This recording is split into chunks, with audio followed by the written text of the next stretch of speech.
मैं तुम्हें एक बात बताऊं क्लारा, इसे लिख लो कि रीना सोलोमन हमें बेवकूफ बना रही है।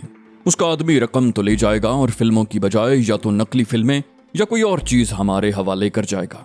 इसलिए ये जरूरी है कि उसे रकम लेकर जाने ही न दिया जाए। अब रहा इस बात का सवाल कि हम रीना सोलोमन से क्या कहेंगे, तो जब उसके आदमी के पास से फिल्में ही बरामद नहीं होंगी तो फिर डरना कैसा। हम उसे कह नहीं सकते कि उसने हमें धोखा देने की कोशिश की है और आइंदा उसके साथ कोई मामला नहीं किया जाएगा। क्लारा ने बेबसी से कहा, तुम समझते क्यों नहीं? हम उसे ये बात कैसे कह सकते हैं कि उससे आइंदा कोई मामला नहीं किया जाएगा? उन फिल्मों की बहुत अहमियत है, हम उसके सामने मजबूर हैं। मैंने कहा, और तुम ये बात नजरअंदाज कर रही हो कि उसका एक आदमी हमारे कब्जे में होगा। रीना सोलोमन का मामूली सा सुराग भी मिल गया तो क्या तुम उसके लिए मसला नहीं खड़ा कर दोगी? उसे अपनी जान बचाना मुश्किल हो जाएगा। क्लारा कुछ देर गौर करती रही, फिर उसने इस बात में सर हिलाया, बोली, तुम ठीक कह रहे हो, यही मौका है कि हमें कोई ना कोई कदम उठा लेना चाहिए। लेकिन यह भी तो मुमकिन है कि उस शख्स की हिफाजत पर भी कुछ लोग मामूर हों। मैंने हाथ उठाकर कहा, यह मेरा मसला है और मेरे मसाइल मेरे लिए छोड़ दो। मेरा काम सिर्फ इतना है कि उस शख्स को फिल्मों समेत तुम्हारी खिदमत में हाजिर कर दूं। क्लारा मुतमईन हो गई, फिर बोली, ठीक है। फिर एकदम उसने चौंक कर कहा, लेकिन अभी तक रीना सोलोमन ने राब्ता कायम नहीं किया। 4:15 बज चुके हैं। उसकी बात खत्म होते ही ट्रांसमीटर पर इशारा मौसूल हुआ। मैंने आगे बढ़कर ट्रांसमीटर का स्विच ऑन किया। दूसरी तरफ से तहजीब की आवाज आ रही थी। बोली, it's Reena Solomon of falcon, मुझे एडम डिफ्लॉक से बात करनी है। मैंने कहा, एडम डिफ्लॉक आपकी खिदमत में हाजिर है मैडम, मैं आपकी कॉल का मुंतजिर था। वो बोली, तुमने रकम का बंदोबस्त तो कर ही लिया होगा मिस्टर एडम, और अब सिर्फ इस बात के मुंतजिर होगे कि तुम्हें रकम किस जगह पहुंचाने का हुक्म दिया जाता है। मैंने कहा, आपका अंदाजा दुरुस्त है मैडम, रकम से भरा हुआ ब्रीफकेस आप तक पहुंचने के लिए आपके इशारे का मुंतजिर है। वो बोली, तुम रकम लेकर रवाना हो जाओ मिस्टर एडम, तुम्हारी मंजिल कौमी शाहरा का 12वां मील है। रकम तुम खुद लेकर आओगे। मेरा आदमी रकम तुमसे लेकर माचिस की डिबिया के बराबर एक पैकेट तुम्हारे हवाले कर देगा। फिल्में उस पैकेट में बड़ी एहतियात के साथ पैक कर दी गई हैं। लेकिन मैं एक बार फिर वार्निंग दे रही हूँ, अगर तुमने धोखा देने की कोशिश की तो रीना सोलोमन शीगोराय में जलजला ले आएगी। मैंने कहा, बेफिक्र रहो मैडम सोलोमन, मैं रकम लेकर पहुंच रहा हूं। आप अपने आदमी को हिदायत कर सकती हैं कि वो मौके पर ही रकम गिन ले। तहजीब ने तंजिया लहजे में कहा, तुम्हारा बहुत बहुत शुक्रिया मिस्टर एडम, तुमने मुझे बहुत काम की बात बताई। मैं मरते दम तक तुम्हारी एहसानमंद रहूंगी। बस अब तुम फौरन रवाना हो जाओ। मैंने सिलसिला मुनक़ता किया और मादाम क्लारा बोली, तुमने देखा कि इसकी जबान किस कदर जहर में बुझी हुई है। मैंने बड़ी बेतकल्लुफी से उसका शाना थपथपाया, कहा, फिक्र न करो क्लारा, एक आध दिन की बात और रह गई है, फिर मैं इस नागिन का सारा जहर निकाल दूंगा। रकम से भरा हुआ वजनी ब्रीफकेस लेकर मैं कार की अकबी नशिस्त पर बैठा हुआ था। कार ड्राइवर चला रहा था और कार का ताल्लुक मादाम क्लारा से था। ड्राइवर भी उसका मुलाजिम था। प्रोग्राम के मुताबिक ड्राइवर मुझे कौमी शाहरा के 12वें मील पर उतार कर कार वापस ले आता। मैंने तो मादाम क्लारा से कहा था कि रकम का इंतजाम करने की जरूरत नहीं है, मगर वो नहीं मानी थी। मालूम नहीं उन फिल्मों में क्या था जिसकी वजह से वो जरा सा भी रिस्क लेने को तैयार नहीं थी। शाम का वक्त था और शीगोराय की सड़कों पर रश था। कौमी शाहरा तक पहुंचने के लिए उन सड़कों से गुजरना जरूरी था जहां उस वक्त ट्रैफिक बहुत ज्यादा हुआ करता था। कौमी शाहरा तक पहुंचते पहुंचते आधा घंटा गुजर चुका था, लेकिन हाईवे पर सफर करते हुए 12 मील का फासला कोई हैसियत नहीं रखता। ड्राइवर जिस रफ्तार से गाड़ी चला रहा था उसके पेश नजर तवक्को थी कि वो 10 मिनट से कम में ही 12वें मील तक पहुंचा देगा। लेकिन 12वें मील तक पहुंचने की नौबत ही नहीं आई। उससे पहले ही एक तेज रफ्तार कार ने हमारी गाड़ी को ओवरटेक किया और इस तरह किया कि हमारे ड्राइवर को रफ्तार सुस्त कर देनी पड़ी। ड्राइवर ने हॉर्न दिया मगर अगली कार के ड्राइवर पर कोई असर न हुआ। वो बदस्तूर हमें सड़क के किनारे की तरफ दबा रहा था। मैं देख चुका था कि अगली कार में ड्राइवर के अलावा और कोई नहीं है। मैंने ड्राइवर से कहा, गाड़ी सड़क से नीचे उतार कर रोक दो। वो बोला, मुझे हुक्म दिया गया था कि आपको 12वें मील पर उतार कर आऊं, लिहाजा आपको वहां तक पहुंचाना मेरी जिम्मेदारी है। उससे पहले मैं गाड़ी नहीं रोक सकता। मैंने कहा, मैं हुक्म उदूली करने वालों की खोपड़ी तोड़ दिया करता हूं। मैंने अकब से उसकी गुद्दी मजबूती से पकड़ ली। इतनी देर में अगली गाड़ी ने हमारी गाड़ी को इस हद तक दबा दिया था कि अब दोनों गाड़ियां रेंगने की रफ्तार से चल रही थीं। फिर ड्राइवर ने यही मुनासिब समझा कि मेरी बात मान ही ले, गाड़ी तो उसे रोकनी ही पड़ती, लिहाजा उसने गाड़ी सड़क से उतार कर रोक दी। अगली गाड़ी के ड्राइवर ने कार इस तरह रोकी थी कि हमारी गाड़ी के लिए आगे जाने की गुंजाइश ही नहीं बची। मैंने ड्राइवर से कहा, तुम गाड़ी लेकर वापस चले जाओ, और मैं कार से उतरकर अगली गाड़ी की तरफ बढ़ गया। मैंने अगली कार के ड्राइवर से कहा, क्या बात है, तुमने हमें क्यों रोका है? उसने कहा, गाड़ी में बैठ जाओ और रकम मेरे हवाले कर दो। वो एक सफेद फार्म था और शक्ल से ही छटा हुआ बदमाश लग रहा था। मैंने उसके बराबर वाली नशिस्त पर बैठते हुए कहा, मुझे तो 12वें मील पर पहुंचने को कहा गया था। उसने बेपरवाही से कहा, प्रोग्राम तब्दील हो गया है, रकम मेरे हवाले करो और अपनी चीज लेकर यहाँ से दफा हो जाओ। मैंने ब्रीफकेस उसकी तरफ बढ़ाया, कहा, ये लो, रकम गिनकर अपना इत्मीनान कर लो। उसने ब्रीफकेस मुझसे लेकर खोला। एक नजर ब्रीफकेस के अंदर डालने के बाद वो मुतमईन हो गया और उसने जेब से एक छोटा सा पैकेट निकाल कर मेरी तरफ बढ़ाया। उसने इंतहाई तौहीन-आमेज लहजे में कहा, अब जल्दी से दफा हो जाओ, मुझे वापस भी पहुंचना है। मैंने इस बार भी उसका लहजा नजरअंदाज कर दिया। मैंने जेब से एक रुमाल निकाल कर उसकी तरफ बढ़ाया, कहा, दफा होने से कबल मेरी तरफ से ये तोहफा कबूल कर लो। फ्रांस का रुमाल है और इवनिंग इन पेरिस की खुशबू से मुअत्तर है। उसने रुमाल को हरीस निगाहों से देखा। एक लम्हे के लिए उसके चेहरे पर तजब्जुब के आसार नजर आए।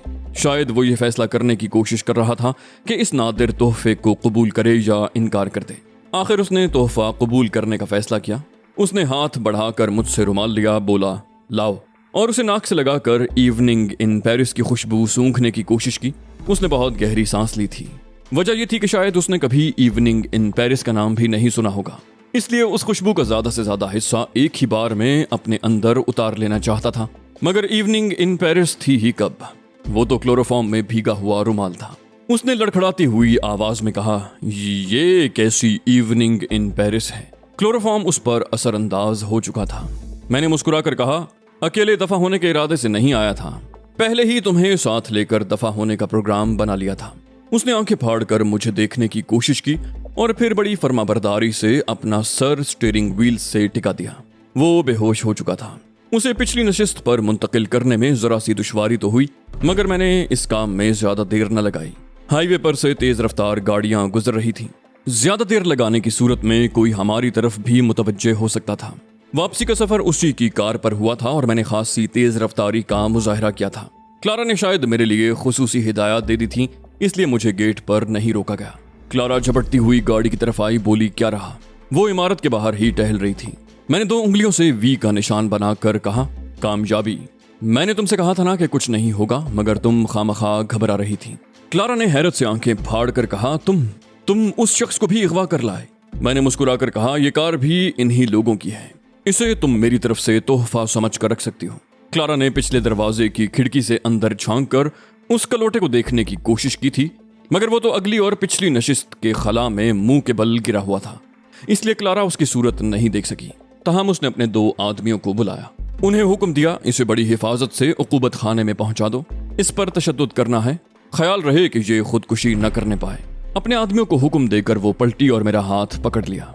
बोली, आओ हम जरा ड्राइंग रूम में चलते हैं, तुमने बहुत बड़ा कारनामा अंजाम दिया है। मैं उसके साथ ड्राइंग रूम में पहुंचा और ब्रीफकेस उसके हवाले कर दिया। फिर जेब से वो पैकेट भी निकाल कर उसे दे दिया जो उस कलोटे ने मुझे दिया था।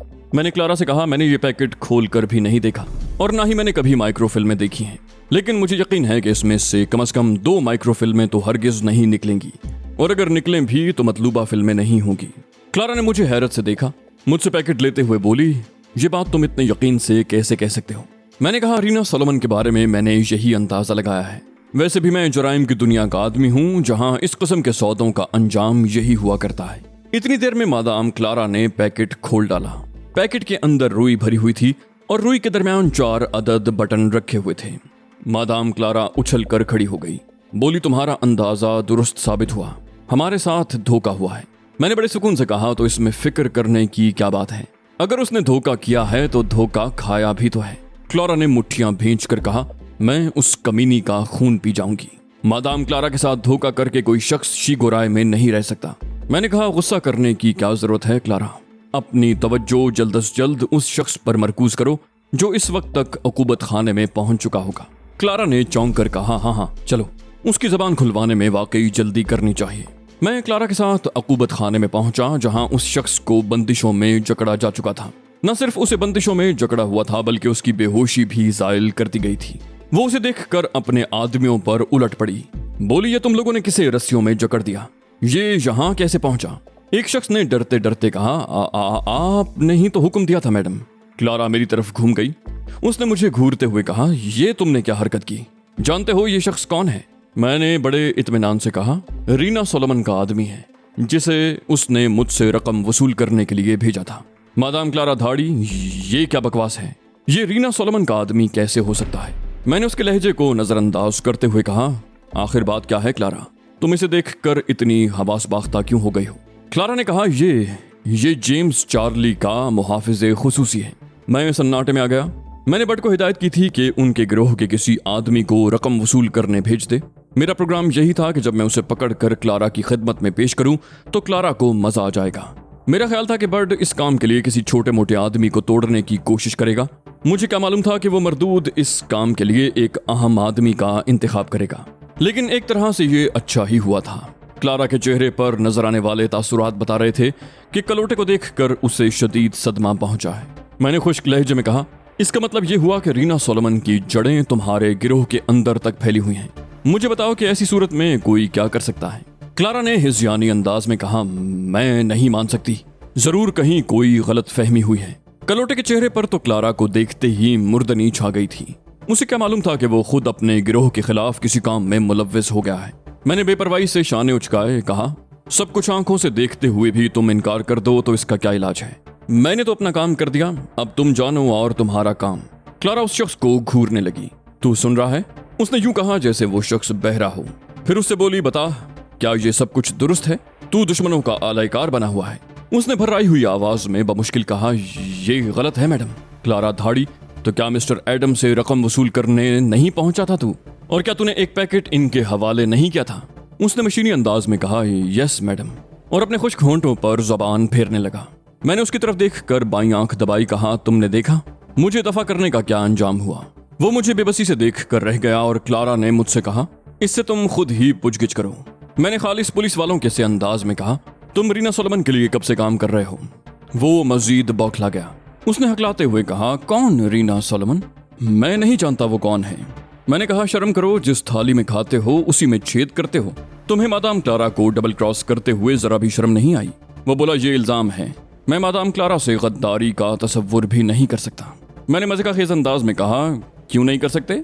$10 मिलियन बहुत बड़ी रकम होती है, इतनी बड़ी कि एक बार तो फरिश्ता भी बहक जाए, और तुम फरिश्ते बहरहाल नहीं हो।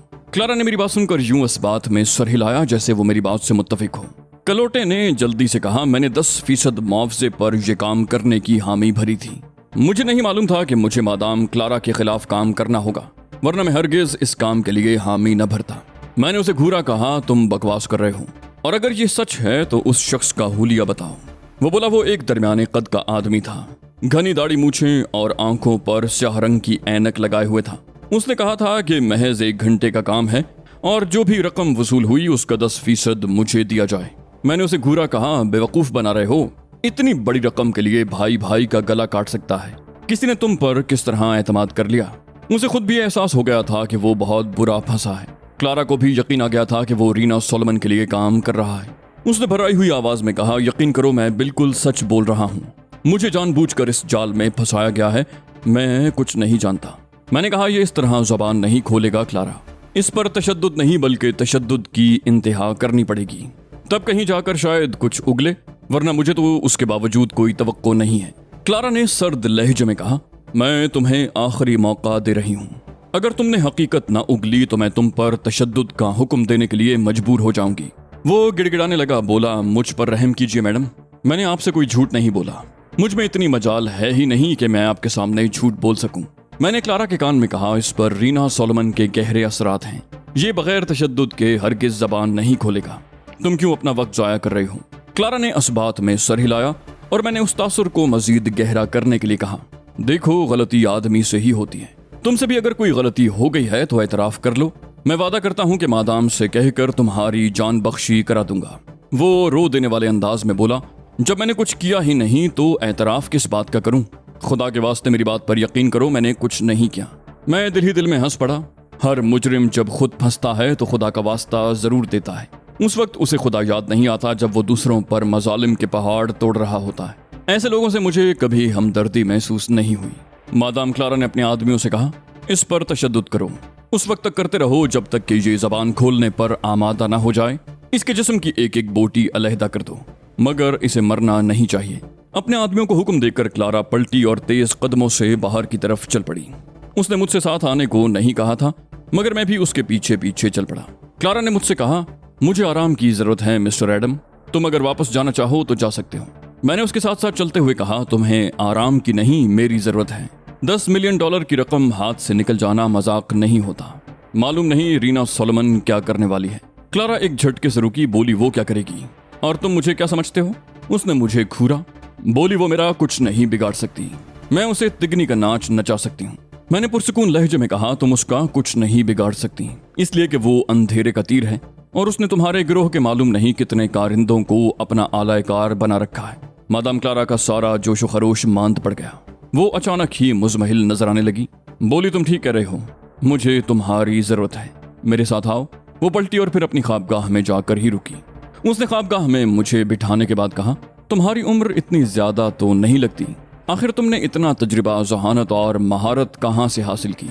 मैंने मोहतात अंदाज में कहा, इनमें से कोई एक चीज भी उम्र के साथ मशरूत नहीं है। पहली बार मादाम क्लारा ने मेरी जात के बारे में मुतजस्ससाना रवैये का इजहार किया था और ये कोई अच्छी अलामत नहीं थी। वो बोली, हमें तुम्हारे बारे में कुछ भी नहीं मालूम और यही एक चीज है जिसकी बिना पर हम तुम्हारे साथ मोहतात रवैया इख्तियार करने पर मजबूर हैं। मैंने बेपरवाही से कहा, मेरे पास भी बताने को कुछ नहीं है, मैं तो एक बेठिकाना आदमी हूँ। बताते तो वो लोग हैं जिनकी कहीं जड़ें होती हैं। एडम डी फ्लॉक को ये एजाज हासिल है कि उसने कभी किसी की खुशामद नहीं की, लोग खुद ही उसके पीछे दौड़ते रहे।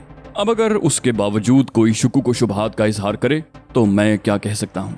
अगर दरमियान में फ्लोरा का मामला न होता तो आज तुम्हारे मुंह से मुझे ये सब कुछ न सुनना पड़ता।